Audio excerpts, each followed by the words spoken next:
says some religion you're not really having a relationship. You know what I'm saying? Because you're following somebody else.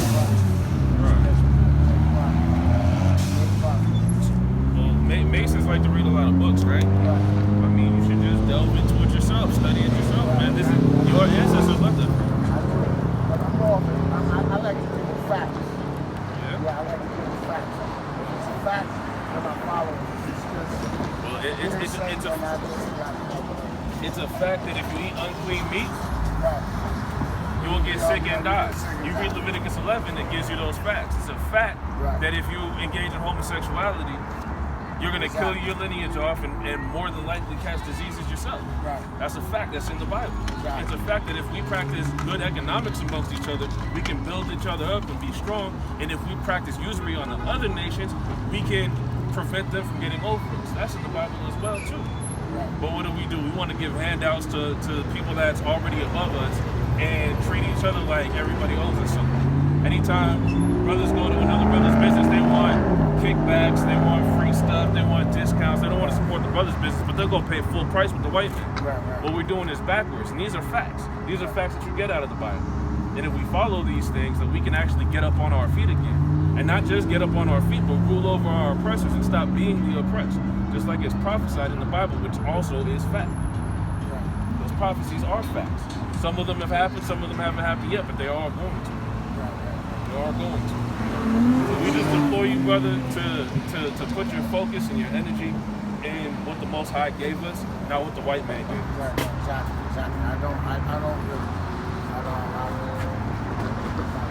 I never voted. I don't pay taxes. I don't do that shit. I don't fucking have a social security number. I never filed for one. I'm not. That's a way for the white man to keep tabs on us, to have a social security number. It's actually the number of your death. So it's a certain list of numbers. I thought the social security number was like a bank account, like an account or something like that. Or is that just something that they say? Like your social security number? Isn't that what they give you when you're born? Like yeah, that's your number. Right, so you don't have one? Because I was adopted. I was a orphan. I was adopted by a white family and never filed a social security number for me. So you was adopted by a white family? I lived with a white family. So is that is this the family that I should hate white people, but I don't. Why not? Because I mean, you know, God hates white people. You should never hate anybody. What? My God hates and instructs us to hate. Hatred is wrong. Hatred is wrong. You can never get ahead with hatred because you're having animosity, and when you have animosity, then you can't learn something from another man. Can love exist without hate? Love exists without hate. Yeah, love exists because love. God is love. Right, but He also hates. Let me ask you a question. Go ahead.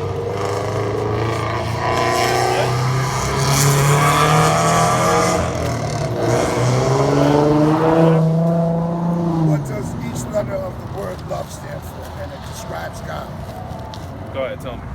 L is for loyalty, O is for obedience, V is for virtue, and E is for everlasting. For everlasting, okay. You know what a backronym is? What do you mean?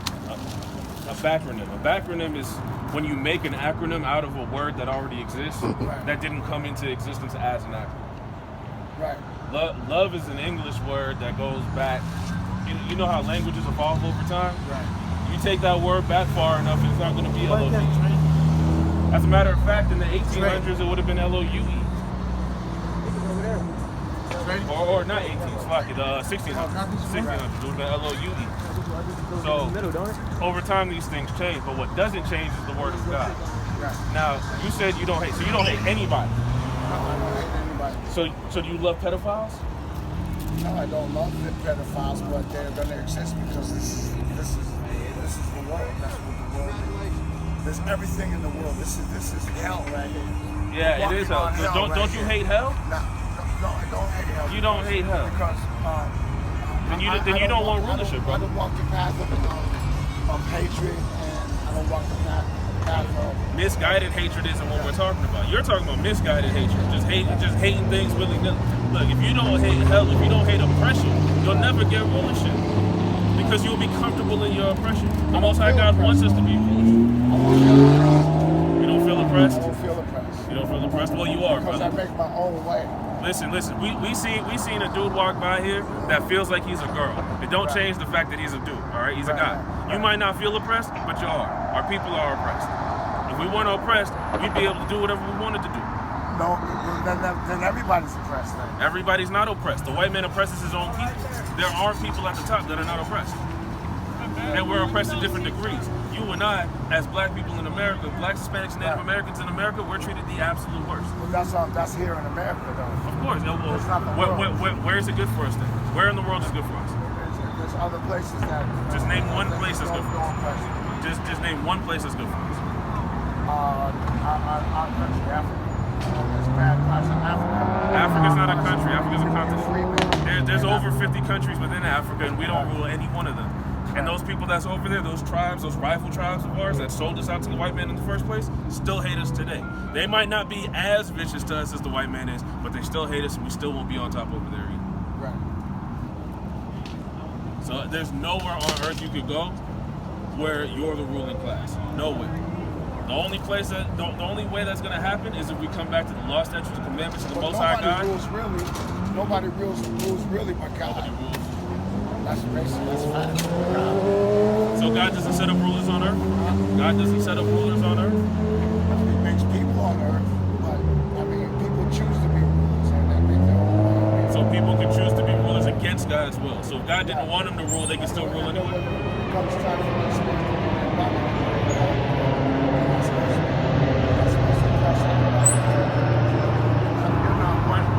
Where do you get the idea that you're not supposed to oppress anyone? You're not supposed to oppress anyone. It says it right.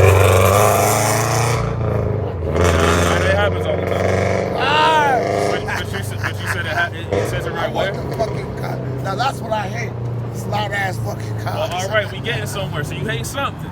All right. Now let's transfer that hate over to the white man where it belongs. All right. But you said it says it white here. White man makes the car, so yeah, we can. Hey, there you go. There you go. Everybody should hate the damn white man. White man should hate himself. But yo, listen, I want to rock with you niggas forever, but I gotta go make my money, man. All right. I'm gonna let you go. God bless you, brother. Hey, God bless you too, brother. Yeah. We gonna leave you with a part of scripture. Okay. Give me Isaiah. All right, brother. Right. You fly, brother? You gave me one, right? You gave me one already. Book of Isaiah, chapter 14, from the top. That's like, for the Lord will have mercy on Jacob and will yet choose Israel. So he's going to choose us in the end, even though we're oppressed now. Go ahead. And set them in their own land. So we're going to get that promised land that was promised to our father Abraham. And the strangers, these other people, they going to come with us. They're going to be joined with us. Read. With them, and they shall cleave to the house of Jacob. So the white man, the Arab man, the East Indian man, all these different people, Chinese man, they're all going to be with us, and they're going to cleave to us. Go ahead. And the people shall take them and bring them to their place. So we're going to take them and bring them to their place. Read. And the house of Israel shall possess them. Shall what? Shall possess them. So we're going to possess these people. Read. Possess them in the land of the Lord for servants and handmaids. So they're going to be slaves in our kingdom. Read. And they shall take them captive. And we're going to take them captives. Read. Whose captives they were. So we were their captives. Now they're going to be our captives.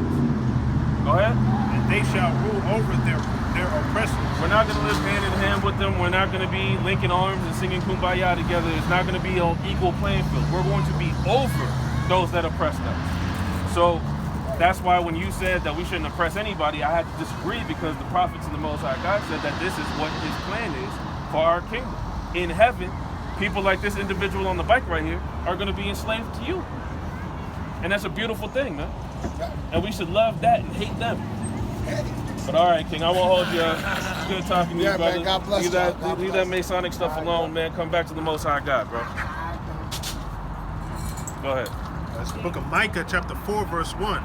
But in the last days it shall come to pass that the mountain of the house of the Lord shall be established in the top of the mountains, and it shall be exalted above the hills, and the people shall flow unto it. See that? We're going to be exalted above the hills. All these other nations, these other people are going to flow unto us, man. Because they're not going to have no choice. They're going to have to come to us. You have more? Yeah. Go ahead. And many nations shall come and say, come and let us go up to the mountain of the Lord and to the house of the God of Jacob. So that they're going to have to pay tribute to us and our God, man. We're going to be ruling over them. Read. And he will teach us of his ways, and we will walk in his paths. For the law shall go forth of Zion, and the word of the Lord from Jerusalem. You know, you let these damn Christians tell it, and the law is done away with. But here the Bible's talking about in the future that the law will go forth from Zion, not cease to exist. This is the same kingdom that Christ is ruling over. Hamashiach Yahushua is ruling over. But they want us to believe that he came here and died so you don't have to keep the laws anymore. He died so you can go have sex with the next man's wife.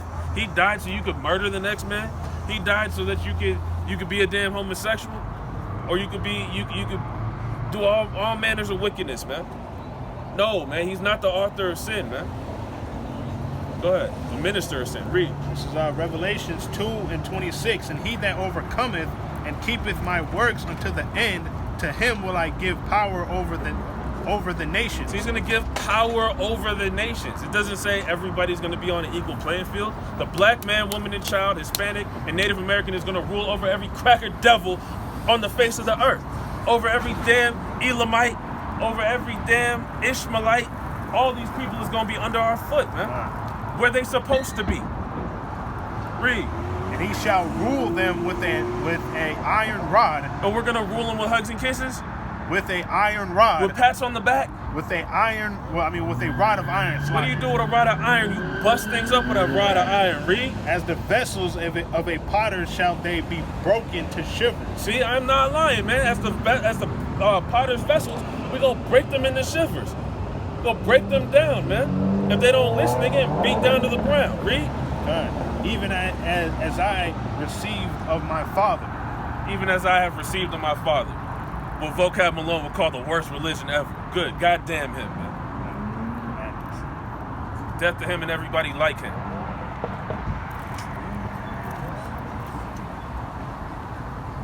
That's crazy.